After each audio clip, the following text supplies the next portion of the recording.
Phone பண்ணுறான். அப்போ நான் கம்பெனியில் உட்காந்துருக்கேன். கம்பெனியில் உட்காந்து என் பக்கத்தில் லேண்ட்லைன் ஃபோன் அடிக்கிறான்.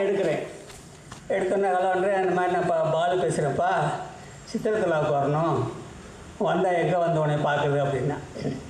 நான் சொன்னேன், நேராக வாப்பா, சிம்மக்கல் இப்போ பஸ் ஸ்டாப்பே டிக்கெட் எடு, சிம்மக்கல்லில் வந்து இறங்கு, சிம்மக்கல்லில் இறங்கி ஃபோன் பண்ணி நான் வந்து உடனே கூப்பிட்டு போகிறேன் அப்படின்னு. உடனே அவன் சொன்னேன், சின்ன கல்லா அப்படின்னா.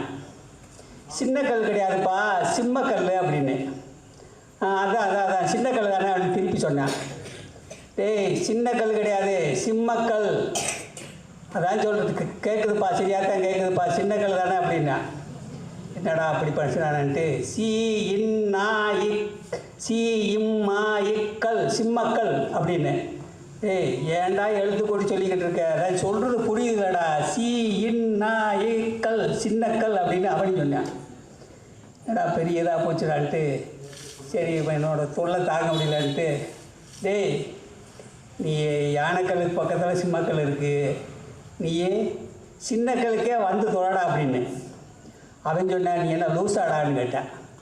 என்னடா அப்படி சொல்கிற, இன்ன வரையிலும் சின்னக்கல்லுன்னே சொல்லிக்கிட்டு இருந்த, இப்போ என்ன சிம்மக்கல்லுன்னு சொல்கிற அப்படின்னா. என்னடா நீயும் லூஸு கிடையாது, நானும் லூஸு கிடையாது, டெலிஃபோன் வயர் தான்டா லூஸாக இருக்கும், உனக்கு எந்த கல் பிடிக்குதோ அந்த கல்லுக்கு வந்து தொலைடா, எனக்கு ஆளை விடுறா, வச்சு தொல்றா, வந்து ஃபோன் பண்ணுறா, உனக்கு பிடிச்ச கல்லுக்கு வாடான்ட்டு வச்சுட்டு போனேன். ராத்திரி 10 மணிக்கு ஃபோன் பண்ணுறேன், சுந்தராஜ் வாப்பா, எனக்கு பசி இருக்குது, வந்து கூப்பிட்டு போப்பா அப்படின்னு. எங்கடா வந்திருக்கேன், எங்கடா நிற்கிறேன், நான் திண்டுக்கல்லில் நிற்கிறேன்ப்பா, வந்து கூப்பிட்டு போப்பா அப்படின்னு. என்னடா திண்டுக்கல்லுக்கு ஏன்டா போனேன் அப்படின்னு கேட்டேன். நீ தானே சொன்னேன் உனக்கு பிடிச்ச கல்லில் வந்து இறங்கிக்கிட்டு கூப்பிடுன்னு சொன்னேன், அதான் எனக்கு பிடிச்ச கல் திண்டுக்கல், அங்கே தான் வந்தேன் அப்படின்னா. ஒரு தொல்லையாக போச்சுடாது, சரின்ட்டு ஒரு வழியாக போய் 10 மணிக்கு பின்னாடி கூப்பிட்டு வந்து விடிய ஆற்றுல அழகர் இறங்குறாரு. கூப்பிட்டு ஆற்றுல அழகர் காட்டிவிட்டு நான், என் மனைவி, அவன் எல்லோரும் மீனாட்சி அம்மன் கோயிலுக்கு போனோம். சுற்றி காட்டணும்ல, கிராமத்துலேருந்து வந்திருக்கான்னு. மீனாட்சி அம்மன் கோயிலுக்கு போனால் மீனாட்சி அம்மன் கோயிலை சுற்றி பார்த்துட்டே வரையில் ஒருத்தர் மீனாட்சிக்கு உக்கி போட்டுக்கிட்டு இருந்தான். மீனாட்சி நாங்கள் என்னடா விநாயகருக்கு தான் உக்கி போடுவாங்க, இந்த ஆள் என்னடா மீனாட்சிக்கு உக்கி போட்டுக்கிட்டு இருக்கான், வித்தியாசமாக பண்ணுறானே அப்படின்னு சொன்னேன். சரி விட்றா, எதுக்காக பண்ணுவாங்கடா அப்படின்னு நான் இவங்கிட்ட ஃப்ரெண்டுக்கிட்ட. இல்லைப்பா அவங்ககிட்ட கேட்டுருணுப்பா, விவரம் இல்லாமல் உக்கி போட மாட்டேன் அப்படின்னு. கிட்ட 2 பேரும் போய் கேட்டேன், ஏப்பா எதுக்குப்பா நீ மீனாட்சிக்கு போய் உக்கி ஓடுற, விநாயகர் போடாமல்? அடா போப்பா, நீ வேற, என் பேர் விநாயகன், என் மனைவி பேர் மீனாட்சி, அதனால என் மீனாட்சிக்கு உக்கி போடுறேன்டா, போகடா அப்படின்ட்டேன். உடனே இதை கேட்டோன்னா என் ஃப்ரெண்டு பாலு அவன் உக்கி போட ஆரம்பிச்சிட்டான். அவன் உக்கி போட ஆரம்பிச்சு நான் கேட்டேன், என்னடா உன் சம்சார பேர் மீனாட்சியான்னு கேட்டேன். இல்லைடா என் சம்சார பேர் மீனாட்சி கிடையாது, என் மாமியார் பேர் மீனாட்சி அப்படின்னு. ஏடா அப்படி கொடுங்க அப்படின்ட்டு இதை கேட்டோன்னே நான் உக்கி போட ஆரம்பிச்சிட்டேன். நான் உக்கி போட ஆரம்பித்தோடனே என் மனைவிக்கு சந்தேகம் வந்துடுச்சு. இது வந்து நாங்கள் 3ஆவது மாடியில் குடியிருக்கோம், கீ வீட்டுக்காரம்மா பேர் மீனாட்சி போட்டிருக்கு, அது எனக்கு தெரியல. அவளுக்கு கடுப்பு, கோவம் மனைவிக்கு. என்னடா இந்த ஆள் உக்கி போடுறான், எதுக்கு உக்கி போடுறான், நம்ம வேறு மீனாட்சி கிடையாது, நம்ம வீட்டிலே மீனாட்சி யாரும் கிடையாது, இந்த ஆள் எதுக்கு உக்கி போடுறான்னு கோவம். உக்கி போட்டுட்டு திரும்பி பார்க்குறேன், எங்கள் முன்னாடி 50 பேர் உக்கி போட்டுக்கிட்டு இருக்காங்க. சரிடான்ட்டு வந்துட்டேன், நான் கோயிலை விட்டு வந்துட்டேன். வந்தேன்னா நம்ம ஃப்ரெண்டு சொன்னேன், அப்பா மதுரைக்கு வந்துட்டோம், நினைவு சின்னமாக ஏதாவது ஒரு பொருள் வாங்கணும், வாங்கிட்டு போனால் தான் நிம்மதியாக இருக்கும் அப்படின்னா. என்னடா வாங்க போனேன், சரி 400 ரூபாய்க்கு ஒரு செருப்பு வாங்கினான். 400 ரூபாய்க்கு செருப்பு வாங்கிட்டு சரி வந்துட்டு ஏதாவது ஒரு சினிமா பாட்டு போகணும்டா, மதுரைக்கு வந்ததுனால சினிமா பார்க்கணும் அப்படின்ட்டு ஒரு சினிமா தேட்டருக்கு போனோம். நானே நிமிஷம் 3 பேரும் போய் உட்காந்து படம் பார்த்தோம். படம் முடிஞ்சு வந்தோடனே திருநெல்வேலி லாலா மிட்டாய் அல்வா கடை சாப்பிடணும்னு அல்வா சாப்பிட்டுக்கிட்டு ரயில்வே ஸ்டேஷன் தேர வந்துக்கிட்டு இருந்தேன். 3 பேர் வந்துக்கிட்டு இருக்கலே ஃப்ரெண்ட் என்ன ஐயோன்னு அழுதா, சத்தப்பட்டேன். என்னடா அப்படின்னு, ஐயோ 400 செருப்பு, 400 ரூபாய்க்கு வாங்கின செருப்பை நான் சினிமா தேட்டரில் வச்சுட்டு வந்துட்டேனே அப்படின்னு கற்றுனேன். அடா பாவி, என்னடா இப்போ தாட்டா வாங்கினேன், ஏன்டா அங்கே ஓட்டு வந்தேன் அப்படின்னு. இல்லைப்பா,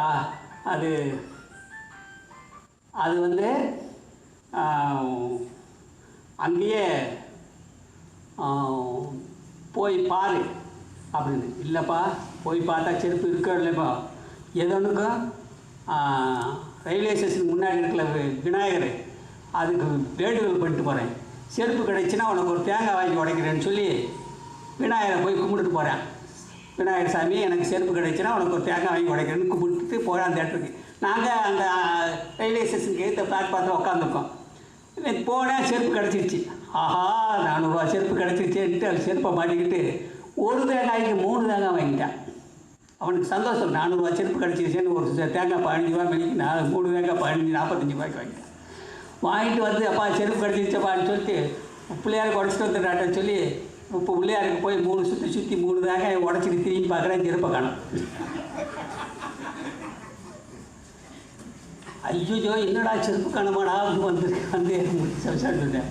வாடா ஏன்டா இது இப்போ பெண்ணு தொலைகிற, இல்லைடா 3 தேங்காய் வாங்கிட்டு வந்தேன்டா பாவி அப்படின்னு. ஆனால் 50 ரூபா செருப்புறாரு. சரி இப்படியே வீட்டுக்கு போனோம்.